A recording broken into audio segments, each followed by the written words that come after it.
지난 시간에 우리가 살펴봤던 6장 1절부터 2절 말씀의 주제는 하나님의 은혜를 헛되이 받지 말라라는 바울이 권하는 내용을 살펴보았습니다.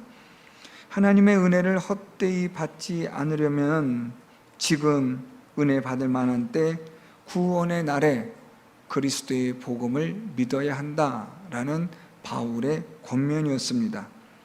바울이 고린도 교회 성도들에게 이렇게 말하는 이유는 하나님의 은혜를 헛되이 받고 있기 때문에 그렇게 바울은 말하였던 것입니다. 복음을 듣고 믿어야 함에도 불구하고 하나님의 말씀이 전파되고 가르쳐지면 그 말씀을 아멘 하고 받아들여 믿음으로 행하면 되는데, 그렇지 않으므로 하나님의 은혜를 헛되이 받는 일들이 종종 생기다 보니까 바울은 하나님의 은혜를 헛되이 받지 않도록 하라고 경고하는 겁니다. 지금 바로 이 순간 하나님의 은혜, 하나님의 구원을 구하며 찾으라 라는 말씀입니다. 오늘 우리 성도 여러분들이 하나님 앞에 나와 예배 드리는 이 시간, 하나님의 은혜를, 하나님의 구원을 지금 받아야 하고 찾아야 하고 또한 얻어야 함을 성경은 말씀하고 있습니다. 그렇지 않으면 우리는 하나님의 은혜를 헛되이 여기는 자가 된다는 것을 성경은 말씀합니다. 계속해서 오늘 바울은 하나님의 일꾼으로서 우리가 어떻게 너희를 위하여 복음을 전하고 감당하였는지를 바울이 오늘 말씀을 통해서 기록하고 있습니다. 오늘 바울은 하나님의 일꾼으로 라는 이러한 우리 주제와 같이 이것으로 바울이 오늘 몇 가지를 지금 고린도 교회 성도들에게 말하고 있습니다. 우리는 하나님의 일꾼으로서 지금 우리가 이 직분을 받은 자로서 사도의 직분을 감당하는 일에 있어서 사도 바울이 중요하게 여겼던 몇 가지의 원칙들을 살펴보려고 합니다. 오늘 바울이 말하는 이 몇 가지의 원칙들은 단순한 바울에게만 해당되어지는 것이 아니라 하나님의 일꾼으로 살아가는 사람들, 우리 성도들, 또 그리스도인으로 살아가는 우리 하나님을 믿는, 그리스도를 믿는 자들에게 주시는 말씀이기 때문에 우리가 주의해서 보셔야 할 필요가 있습니다. 오늘 바울은 하나님의 일꾼으로 또 사도로서 직분을 맡은 자로서 바울은 3절 말씀에 이렇게 말합니다. 우리가 이 직분이 비방을 받지 않게 하려고 무엇에든지 아무에게도 거리끼지 않게 하고 라고 말합니다. 조금 말이 좀 이렇게 나열식으로 되니까 잘 우리가 이해하는데 조금은 어려울 수 있는데요, 결국 이 말입니다. 비방을 받지 않도록 하려고 우리가 사람들에게 거리끼지 않게 했다라는 말입니다. 그러니까 오늘 이 3절에서 중요한 구절은 비방을 받지 않도록 하라 라는 말입니다.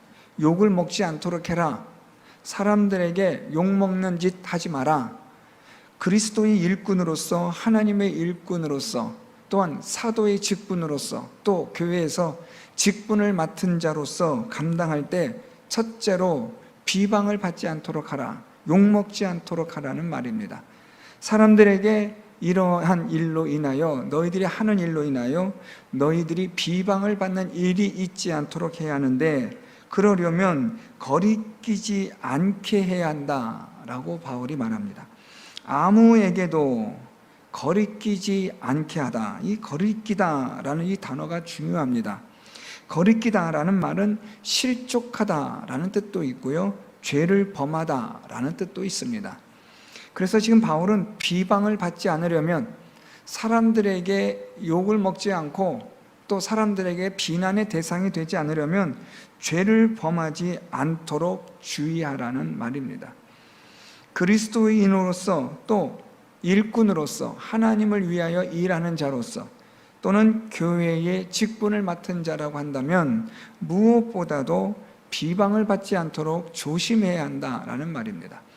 앞선 자들이기 때문에 또 하나님의 일꾼으로 살아가는 구별된 자들이기 때문에 무엇보다도 많은 사람들의 주목에 대상이 되고 있음은 분명합니다.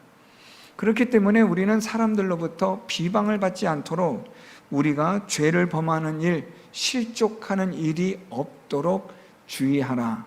오늘 바울이 그렇게 말하고 있습니다. 지금 바울은 우리가 이 직분을 위하여 하나님의 일꾼으로서 아무에게도 거리끼지 않게 함으로 비방을 받지 않으려고 했다.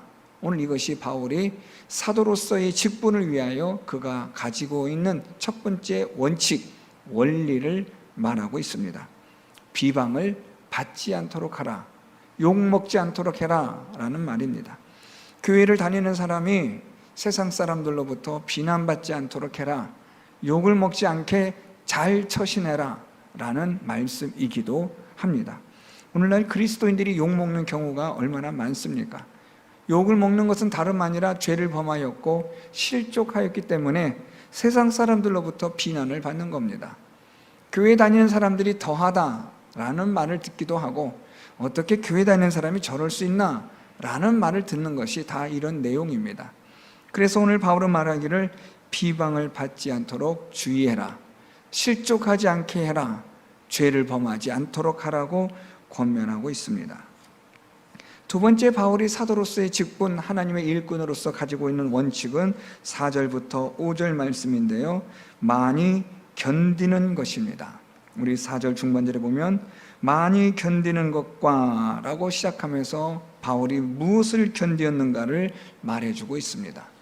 사도의 직분으로서, 그리스도인으로서, 하나님의 일꾼으로서, 또 교회에서 우리가 수고하며 섬기는 자로서 우리는 많이 견디어야 한다라는 바울의 권면을 우리가 주의 깊게 들어야 합니다. 견디다라는 말은 잘 아시는 것처럼 참다, 또 인내하다라는 뜻을 가진 말입니다. 바울은 사도로서 자기는 나는 견디었다, 많이 참았다, 인내했다 라고 말합니다. 그러면서 바울이 견디었던 내용들을 말하고 있습니다. 4절 하반절부터 보면 환난과 궁핍과 고난과 매맞음과 갇힘과 난동과 수고로움과 자지 못함과 먹지 못함 가운데서도 견디었다라는 말입니다. 자, 그런데 오늘 바울이 말한 이러한 고난을 우리가 조금 더 정리를 하면 좀 더 일목요연하게 볼 수 있을 것 같습니다. 먼저 바울이 말한 환난과 궁핍과 고난, 이것은 일반적 고난으로 묶으시면 편합니다. 그래서 바울은 일반적으로 세상에서 사도로서의 직분을 감당할 때 받았던 고난이 있습니다. 환난이 있었습니다. 궁지에 몰리다 라는 뜻을 가진 단어인데요, 그러한 환난도 있었고 궁핍도 있었습니다. 이 궁핍이라는 헬라어는 계속되어지는 역경, 고난을 뜻하는 단어입니다. 또한 고난이라는 단어도 있는데요, 이것은 극복하기 어려운 상황을 표현하는 단어입니다. 그래서 바울은 환난, 궁핍, 고난과 같은 이런 가운데서도 견디었다, 인내하였다, 참았다 라고 그렇게 말합니다. 두 번째 고난은요, 매맞음과 갇힘과 난동에 대해서 바울은 견디었다라고 말합니다. 이런 고난은 사람으로부터 받는 고난입니다. 앞에 세 가지 환난과 궁핍과 고난은 세상에서 일반적으로 그리스도인들이 받는 고난이라고 한다면, 두 번째 매맞음과 갇힘과 난동에 대한 이러한 고난은 사람으로부터 당하는 고난입니다. 바울은 매맞음도 있었으며 갇힘도 있었고 또 난동되어지는 군중 가운데도 있었습니다. 이 난동이라는 헬라어는 사람들이 난폭해져서 위험에 처한 상황을 뜻하는 단어입니다. 그래서 바울은 사람들로부터 매를 맞기도 하고 사람들로부터 갇힘을 당하기도 하고 때로는 아주 생명의 위협을 느낄 만큼의 그런 살벌한 상황 가운데 있기도 했던 고난이 있었다라고 말합니다. 여러분, 우리가 일반적 고난도 견디기 힘든 거지만 사람으로부터 받는 고난도 참 견디기 어렵죠. 어떻게 사람이 저렇게까지 할 수 있을까? 어떻게 보면 여러분, 정말 사람이요, 하나님의 거룩하신 영에 의해서 살지 않으면 귀신 같은 존재가 사람입니다.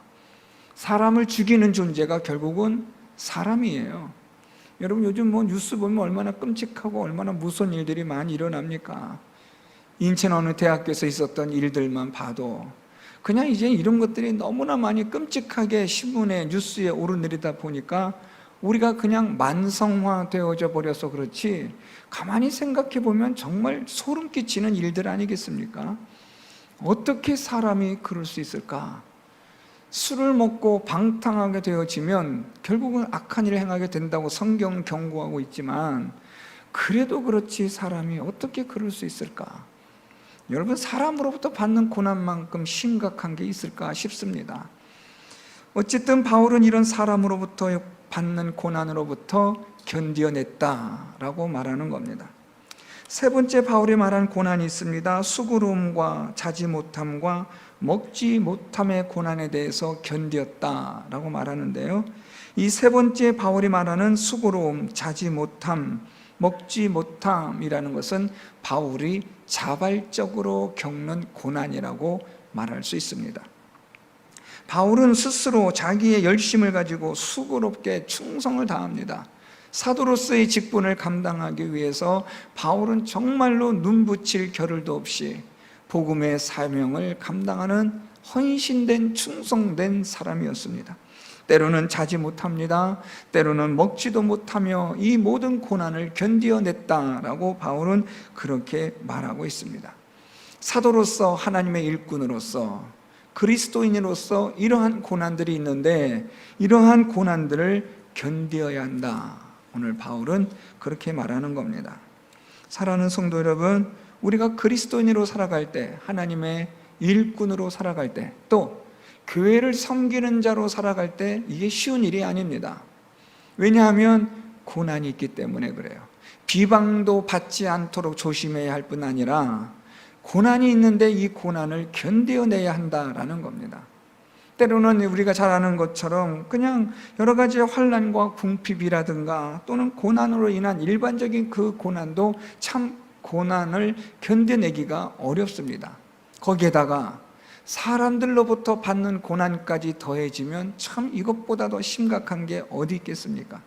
또 거기에다가 우리 안에서 하나님을 향한 헌신과 열심으로 때로는 우리가 수고하며 자지 못하며 먹지 못하는 이런 고난까지 있을 때 정말 견디기가 어려운 그런 때가 분명히 있습니다. 그런데도 불구하고 오늘 바울은 말하기를 나는 이 모든 일에 있어서 견디었다. 오늘 우리에게 바울이 말하는 내용이 무엇입니까? 그러므로 이러한 모든 일에 견디는 자가 되라. 그렇게 말하는 겁니다. 우리 성도 여러분들이 그리스도인으로 살아감에 있어서 이런 많은 고난들을 견뎌낼 때 비로소 여러분들의 그 믿음이 아름다운 열매로 연결어가고 맺혀지는 역사가 있게 되는 줄 믿습니다. 이제 계속해서 바울은 이러한 세 번째 원칙을 설명하고 있습니다. 우리가 지금까지 살펴봤던 것은 두 가지 원칙이었습니다. 첫째로 비방을 받지 않도록 사람들에게 죄짓지 않게, 실족하지 않게 해라는 것이었고, 모든 고난을 견디어라. 오늘 바울의 두 번째 원칙을 이야기했습니다. 세 번째, 하나님의 일꾼으로서 바울이 말하는 원칙이 있습니다. 6절부터 7절 말씀인데요, 깨끗함과 지식과 오래 참음과 자비함과 성령의 감화와 거짓이 없는 사랑과 진리의 말씀과 하나님의 능력으로 의의 무기를 좌우에 가지라. 그렇게 말합니다. 세 번째로 사도의 직분으로서 이것을 감당하기 위해서 바울은 무엇보다도 깨끗한 자가 되어야 한다고 말합니다. 이 깨끗하다라는 헬라어는 도덕적으로 흠이 없는 생활을 말합니다. 여기서 또한 지식이라는 말이 있습니다. 깨끗함과 지식과 라고 말씀하는데, 여기서 말씀하는 지식은 영적인 지식, 영적인 통찰력, 하나님의 말씀을 통해서 얻은 지식을 뜻하는 말입니다. 그래서 바울은 사도의 직분으로서 지금 바울은 깨끗함과 지식과 오래 참음, 자비함, 성령의 감화, 거짓이 없는 사랑, 진리의 말씀, 하나님의 능력, 의의 병기를 가졌다라고 그렇게 말하고 있습니다. 이것은 또한 우리 그리스도인으로서 우리들도 이런 것을 가져야 함을 말하고 있는 겁니다. 우리가 하나님의 일꾼으로 그리스도인으로 살아갈 때에 무엇보다 도덕적으로 흠이 없는 거룩한 성결한 삶을 살아가야 할 것은 두말할 필요도 없습니다. 거기에다가 하나님의 말씀으로 영적인 통찰력을 갖는 자가 되어야 합니다. 세상의 지식은 하나님의 말씀의 수준에 비하면 아주 질이 떨어지는 겁니다. 물론 세상의 지식이 필요하지 않다, 불용론을 말하는 것은 아니지만 하나님의 지식과 지혜에 비하면 세상의 학문과 지식은 너무나도 차원이 떨어지는 것임에도 불구하고 오늘날 많은 사람들이 하나님의 말씀을 통하여 얻는 지식보다 세상의 학문과 지식에 더 많이 치중되어 있는 안타까운 일들이 있다라는 말입니다. 우리가 영적인 존재이기 때문에 영적인 존재로서의 가치 있는 삶을 살려면 영적인 지식을 가져야 합니다. 우리의 영적인 존재로서 우리의 영적인 지식을 충족시켜 줄 수 있는 것은 세상의 학문이나 과학이 아니고 기술이 아니라 오직 하나님의 말씀입니다. 하나님의 말씀이 우리에게 영적인 존재로서의 가치를 높여주고 지속시켜주는 아주 유일한 것이 되므로 우리는 날마다 하나님의 지식으로 영적인 지혜와 통찰력을 가질 때 비로소 사람으로서 사람답게 살아갈 수가 있는 겁니다. 여러분, 사람이 사람답지 못하게 사는 경우가 얼마나 많습니까?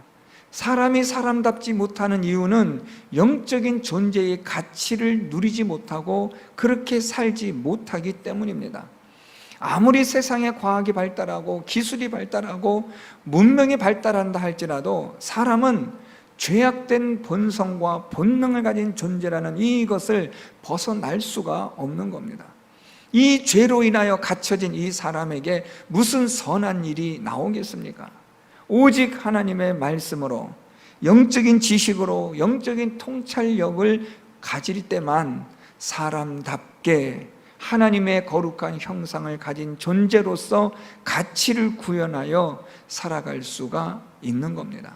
그래서 여러분, 우리가 성경 말씀을 가까이 하고 읽어야 합니다. 읽고 또 읽고 묵상하셔야 되는데 우리 성도 여러분들이 잘 안 따라오신 듯한 느낌을 받습니다. 제가 이 주일 예배 때는 좀 광고하기가 그러니까 말씀 안 드리지만 매일 성경을 우리가 좀 가서 구입해서 성경 좀 읽으라고 하셔도 아유 그냥 안 사셔요. 뭐 제가 그거 팔아서 뭐 제가 뭐 하는 것도 아닌데 그 성경 좀 그거 좀 사서 좀 읽어보시라고 해도 제가 이렇게 보면 별 차이 없어요. 이번 가을에 이제 또 우리가 성경 통큰 통독 이제 2차 시작을 하려고 하지만 한편으로는 좀 겁나요. 1차 때는 그래도 여러 성도님들이 처음이다 싶어서 호기심 반 기대 반 가지고 모이셨는데 2차 성경 통독할 때는 과연 몇 분이나 모일까라고 걱정이 되면서 이걸 해야 되나 말아야 되나 괜히 했다가 그냥 10대 명 모아놓고 앉아서 서로가 그냥 민망한 얼굴 보다가 그래도 시작은 했으니 끝은 봐야겠고 뭐 이렇게 되지 않을까라는 그런 걱정스러움도 있습니다. 괜한 걱정이겠죠? 괜한 걱정일 것이라고 생각을 합니다. 여러분, 하나님의 말씀을 읽으셔야 돼요. 영적인 통찰력을 어디서 얻겠습니까? 영적인 지식을 어디서 얻을 수 있습니까? 오직 하나님의 말씀으로 영적인 지식을 얻는 겁니다. 오늘 바울이 이걸 말하잖아요. 이 사도의 직분을 감당하기 위해서 하나님의 일꾼을 자처하는 자로서 나에게는 하나님 앞에 깨끗함과 지식과 오래 참음 이런 것들이 다 갖추었다고 지금 말하고 있잖아요. 우리도 이렇게 되어야 함을 지금 바울이 말하고 있는 겁니다. 오래 참으셔야 하고 자비함도 있으셔야 하고 무엇보다 성령의 감화도 있으셔야 하고 또 거짓이 없는 진실한 사람이 되셔야 합니다. 앞다르고 뒤다른 사람, 겉과 속이 다른 사람 되시면 안 됩니다. 어디에서나 진실한 사람 될 수 있도록 힘쓰시기 바랍니다. 진리의 말씀, 하나님의 능력, 의의 병기를 갖는 그리스도인, 하나님의 일꾼이 되어야 하는 원칙을 바울이 말하고 있습니다. 이제 마지막으로 바울이 네 번째 말하는 사도의 직분을 위한 하나님의 일꾼으로서 갖는 네 번째 원칙이 있습니다. 이것은 이 세상에 대한 사도 바울이 가진 태도 또는 마음가짐 또는 이러한 일들을 통해서 나타날 때 하나님께서는 우리를 이렇게 인도하셨다라는 하나님의 역사, 다양하게 해석할 수 있는 부분이라고 생각을 합니다. 8절부터 시작되어진 말씀입니다. 여러분들 이 말씀, 이 구절 많이 읽어보셨을 겁니다. 지금 바울은 이 사도의 직분을 감당하기 위하여 하나님의 일꾼으로서 이 일을 행함에 있어서 지금 바울은 이렇게 말합니다. 8절에 영광과 욕됨으로 그러했으며 라고 말합니다. 악한 이름과 아름다운 이름으로 그러했느니라. 여러분, 오늘 이 말씀이 무슨 말인가 조금 약간은 의아한 말씀이 될 겁니다. 갑자기 뜬금없이 시작된 말씀 같으니까요. 지금 바울은 이렇게 사도의 직분을 가지고 하나님의 일꾼이 된 자로서 비방받지 않도록 사람들에게 거리낌 없이 하려고 했었고, 또한 어떤 모든 여러 가지의 고난에서 사도 바울은 견디었고, 또 사도 바울은 하나님의 이 깨끗함과 말씀의 지식과 오래 참음, 자비함, 이런 것을 가지고 지금 사도 바울은 그가 하나님으로부터 받았던 사도의 직분을 감당했었습니다. 그렇게 하는 가운데서 때로는 이제 8절입니다. 영광과 욕됨이 있었다라는 말입니다. 영광과 욕됨으로 그러했다라는 이 말인데요, 때로는 사람들로부터 영광을 얻기도 하지만 때로는 욕도 먹었다라는 말입니다. 어떤 사람들은 바울로 인해서 정말 귀한 일을 하십니다라고 바울을 참 격려해 주는 사람도 있는가 하면, 어떤 사람들은 바울을 욕하고 비방하는 사람들도 있다라는 말입니다. 이것은 바울이 무엇을 잘못해서 죄를 범해서 실족해서 그런 것이 아니라 그리스도의 복음을 전하는 그 자체로 때로는 영광을 얻기도 하지만 때로는 욕을 먹기도 했다라는 말입니다. 또 말씀 보면요, 악한 이름과 아름다운 이름으로 그러했느니라. 때로는 악한 이름도 들었고 아름다운 이름도 들었다라는 말입니다. 악한 이름을 들었다라는 말은요, 사람들로부터 악한 말을 들었다는 말입니다. 욕은 먹었다는 말과 비슷합니다. 사람들로부터 가장 나쁘다, 형편없다라는 말도 들었습니다. 또 어떤 사람들로부터는 최고라는 칭찬도 받기도 했습니다. 계속해서 바울은 말합니다. 우리가 속이는 자 같으나 참되고 라고 말합니다. 어떤 사람들에게는 속이는 자라고 누명을 쓰기도 했습니다. 그런데 결국은 사람들은 아니야, 바울은 참된 사람이었어 라고 그렇게 변호해 주는 사람도 있었다는 말입니다. 어떤 때는 무명한 자같이 무시를 당하였다고 말합니다. 바울이 말한 것처럼 9절에 무명한 자 같으나 유명한 자요. 이 무명한 자 같으나 라는 말은 무시를 당했다는 말입니다. 사람들이 완전히 무시해버리는 겁니다. 상대조차 하지 않는 겁니다. 그런데 또한 어떤 때는 사람들이 인정해주고 높여주는 그런 존재가 되기도 했다는 말입니다. 무명한 자 같았으나 또 때로는 유명한 자가 되었다는 말입니다. 때로는 죽은 자 같았으나 보라 우리가 살아있는 자가 되었다라고 말합니다. 저는 이 구절을 읽는 게 조금 마음이 아파요. 죽은 자 같으나 보라 우리가 살아있고 라고 말합니다. 죽은 자 같으나, 여러분 이미 바울은 살 소망까지 끊어진 것을 경험해 봤잖아요. 이젠 끝났다라고 여겨졌잖아요. 이젠 죽었구나 라고 생각했는데 보니까 다시 하나님께서 살려주신 겁니다. 죽은 자 같았는데 다시 살아있는 자, 힘이 있는 자, 소망이 있는 자로 하나님이 그렇게 또한 만들어 주셨다는 말입니다.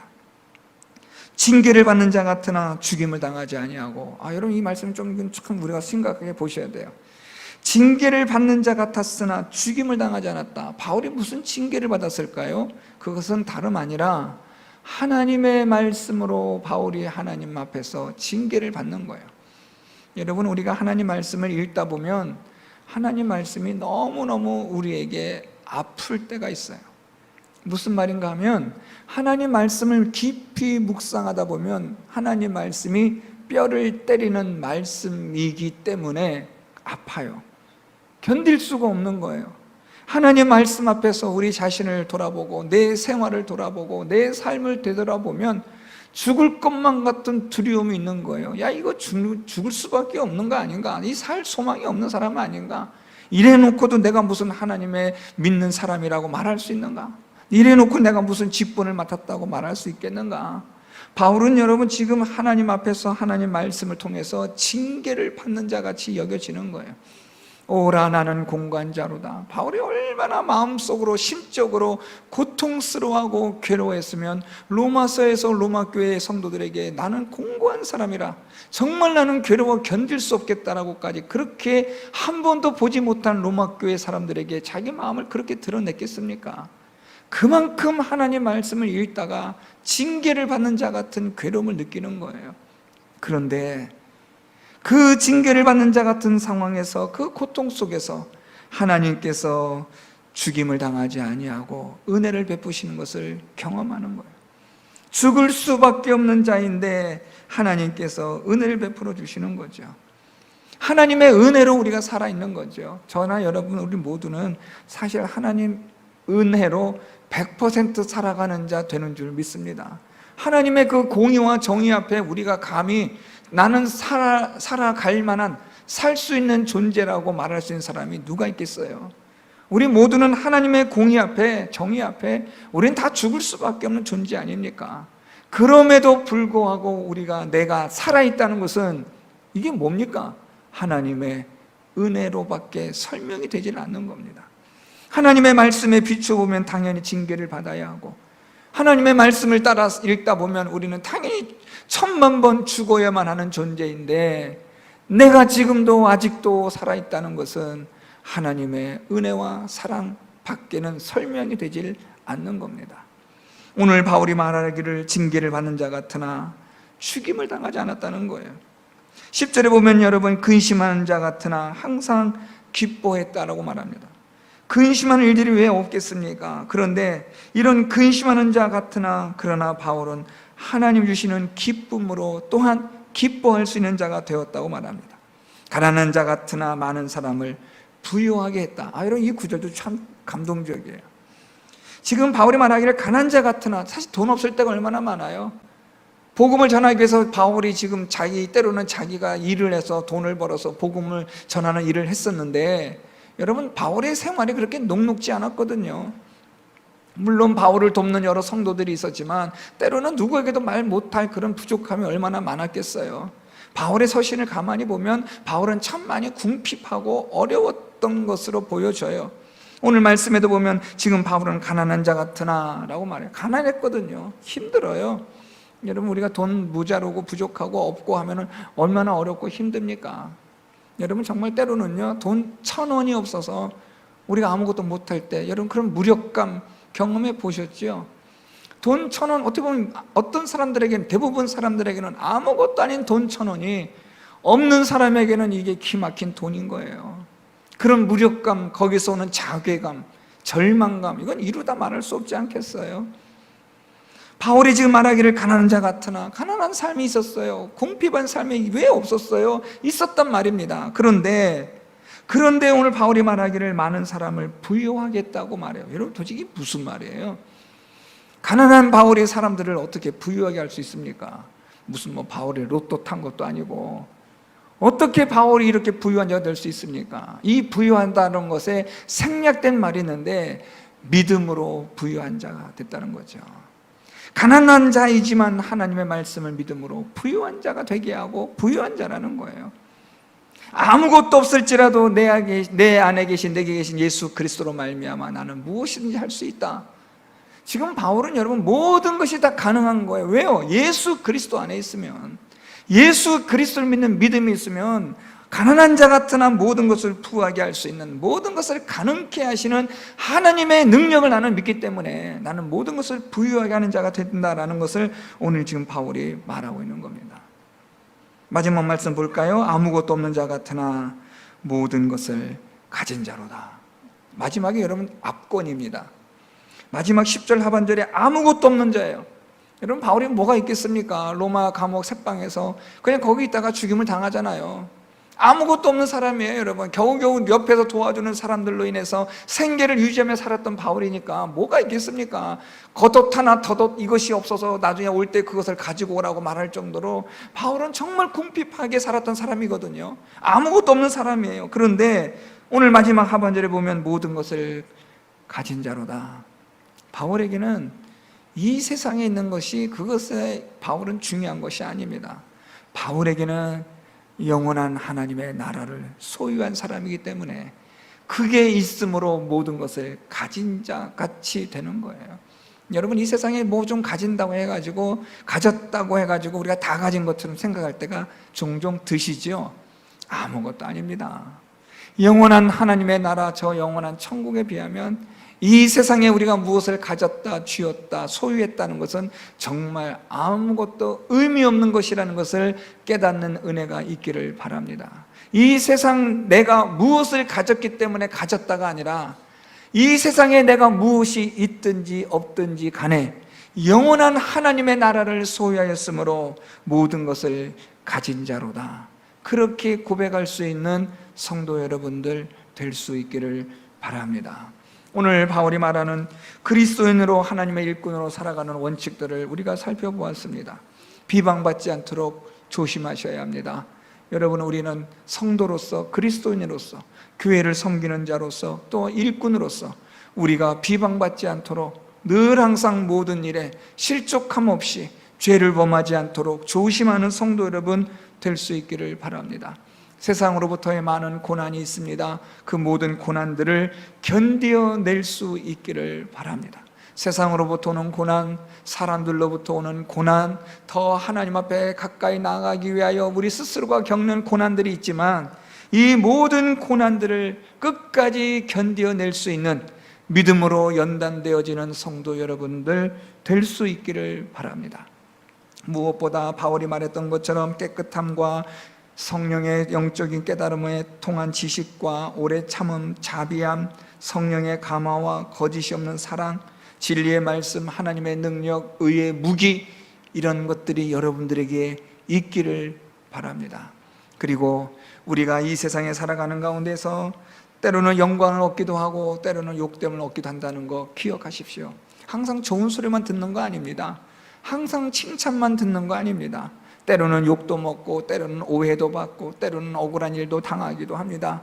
그렇지만 그 가운데서도 하나님은 우리를 진실한 사람이라 인정하여 주시고, 때로는 하나님께서 우리를 높여주기도 하시고, 무시를 당하였으나 하나님이 우리를 보호하시고 우리 편이 되어주시는 하나님의 위로가 있음을 깨달으시기를 바랍니다. 많은 사람들이 나를 비난하는 것 같고 다 나를 떠나는 것 같아도 우리가 끝까지 믿음의 이 길을 걸어가면 하나님께서 우리 편이 되어주시는 줄 믿습니다. 살 소망이 끊어질 때도 있지만 소망으로 일어서기 바랍니다. 때로는 근심된 일이 많이 있을지라도 하나님이 주시는 기쁨으로 기뻐하는 자 될 수 있기를 바랍니다. 가난한 자이지만 믿음으로는 부유한 자가 되십시오. 세상의 것을 가지고 가치 기준을 정하는 이 세상에서 영적인 것으로 가치 기준을 정할 수 있는 성도 여러분들이 되시기를 바랍니다. 세상의 것을 조금 가졌다고 우쭐대고 자만하지 마시고 영원한 천국을 소유함으로 모든 것을 가진 자로다 담대하게 고백할 수 있는 저와 여러분, 우리 모두가 되어서 하나님의 일꾼으로 그리스도인으로 살아가는 일에 부족함 없는 저와 여러분, 우리 모두가 되기를 예수 그리스도의 이름으로 축원드립니다.